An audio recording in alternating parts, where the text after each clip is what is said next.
नमस्कार मंडळी. आपण पाहतोय कदर या मागच्या गोष्टीचा हा दुसरा भाग. गोष्टीचं नाव आहे समाधान वर्तमान.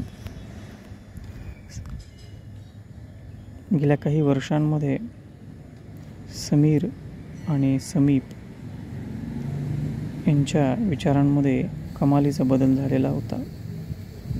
आजोबांची शिकवण, संस्कार यातून त्यांची मनाची जडणघडण झालेली होती. अगदी काही दिवसांपूर्वीच समीर आणि समीपचं लग्न उरकलं.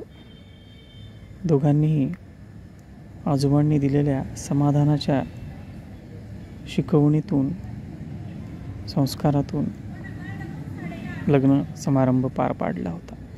योगायोगानं दोघांच्या बायकाही जुळ्या बहिणी. जसे समीर आणि समीप तशाच त्या दोघीही. त्यामुळं एक वेगळाच योगायोग घरात घडून आलेला होता. आनंदाचा सोहळा अगदी साध्या पद्धतीने पार पडला होता. अनावश्यक खर्च, मानपान या गोष्टी यांना फाटा देण्यात आला होता. अर्थातच वेगवेगळे विधी, संस्कार, आदर, आतिथ्य, प्रेम या गोष्टींचा आनंद घ्यायचं ठरवलेलं होतं. त्यामुळं चुकीच्या गोष्टींना त्या दोघांनीही टाळलं होतं. ही गोष्ट आजोबांना खूप आवडली होती. आता लग्नाला 6 महिने उलटले होते. आजोबांना आपल्या सुनांशी संवाद साधण्याची एक इच्छा झाली होती. असेच एके दिवशी ते सगळे जवळच्याच बागेत फिरायला गेले. तिथं छानशा हिरवळीवर सगळे मस्तपैकी बसले, अगदी भारतीय बैठकीत.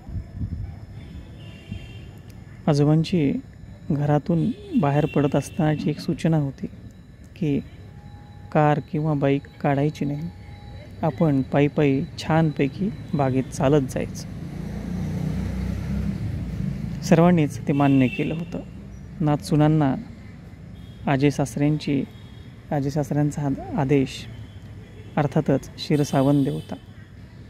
खरं तर आजी सासरे त्यांच्याशी आपल्या पोटच्या लेकीसारखेच वागत होते. त्यामुळं माया, प्रेम, जिव्हाळा या गोष्टी त्यांनाही जाणवत होत्या. ते सगळेच बागेत अगदी शांतपणे चालत आजूबाजूच्या सगळ्या गोष्टींना बघत, अनुभवत बागेपर्यंत पोहोचलेले होते. बागेत बसल्यानंतर काही वेळानंतर आजोबा बोलू लागले, मुलांनो, मला तुम्हाला उपदेश अजिबात करायचा नाही आहे, पण आत्ता तुम्ही बागेत ज्या पद्धतीने हळुवारपणे चालत आलात, कोणत्याही गाडीचा, वाहनांचा वापर न करत. हां, तुमच्या आजूबाजूला वाहनं होती, वाहतूक होती, एक ना अनेक गोष्टी होत्या, पण तुम्ही सावकाशपणे चालत आलेला होता. काय घडलं?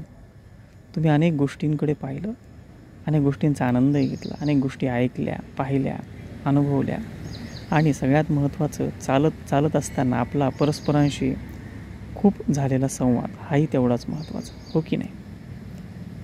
गाडीवर आलो असतो तो भुरकन येऊन बागेत येऊन थांबलो असतो, बसलो असतो.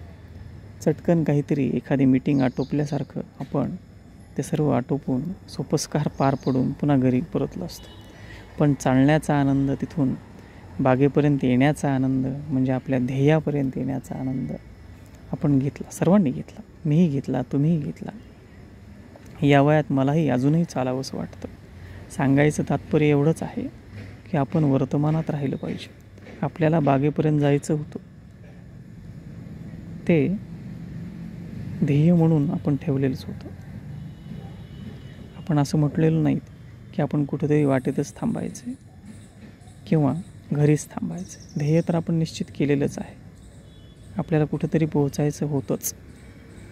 मग आपण अशा पद्धतीनं निसर्गाला सोबतीला घेऊन चालत गेलं तर काय वाईट आहे? काय चुकीचं होईल? उलट आपण वर्तमानात राहून, म्हणजे प्रेझेंट मोमेंट जो आहे त्याचा आनंद घेत आपण ध्येयापर्यंत पोहोचलेलो आहोत. आपण वाटेतच आता इथवर थांबलो आहेत असं म्हणून आपण समाधान मानून घरी परतलो नाहीत. म्हणजेच ध्येय गाठायचं आहे, करिअरमध्ये काहीतरी साध्य करायचं आहे, पण ते करत असताना वर्तमानातला क्षण अगदी मुळीच गमवायचा नाही. एक्झॅक्टली समाधान जे आहे ना, त्याचं दुसरं नाव मला वाटतं कधीकधी वर्तमान असावं.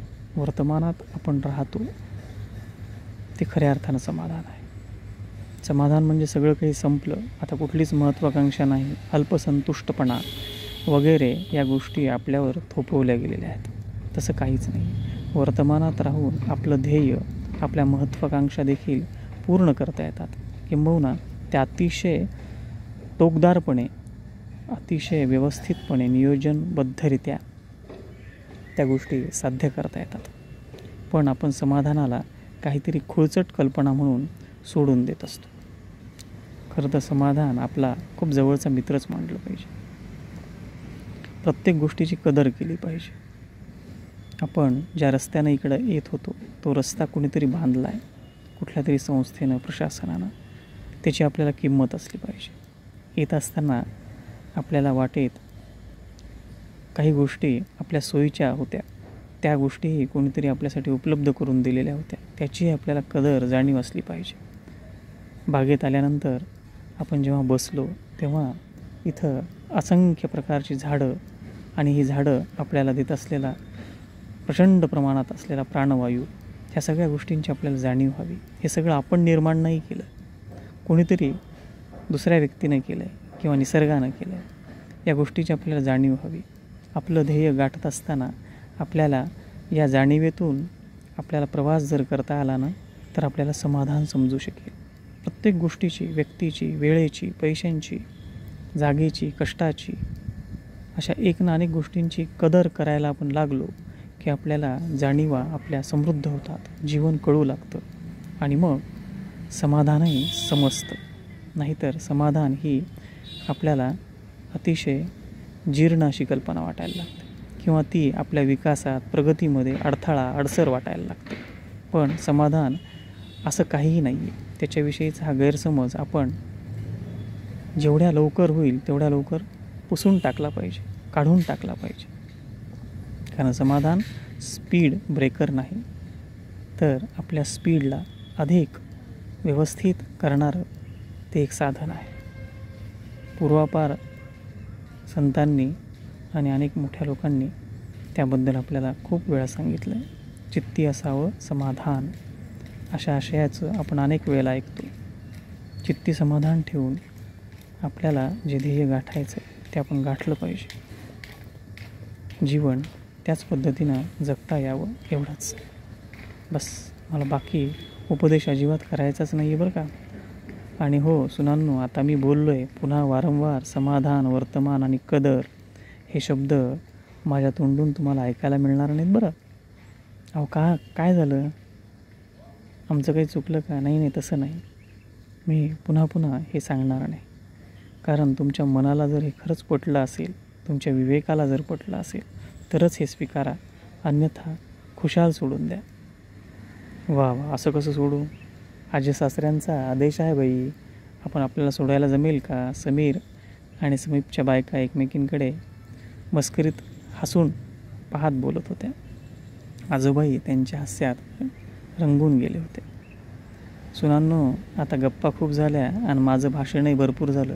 चला काढा सोबत आणलेला फराळ चिवडा काढा बरं. मला आता या मस्त बागेत हिरवळीवर चालत या चिवड्याचा आस्वाद घ्यायचा आहे. हो, पण सोबत आणलेला कचरा म्हणजे सोबत आणलेल्या वस्तू इथंच टाकून देऊ नका. तो दिसतोय ना डस्टबिन, तिथं टाका बरं का. आजोबांनी ही सूचनाही नक्कीच करणं अपेक्षित होतं आणि ती केलीसुद्धा. सगळा परिवार बागेत अगदी आनंदानं त्या सर्व परिसराचा आनंद घेत होता आणि हास्याचे तुषारही तिथं उमटत होते. झाली आजची गोष्ट. पुन्हा भेटूयात पुढच्या भागात. तोवर काळजी घ्या. बाय.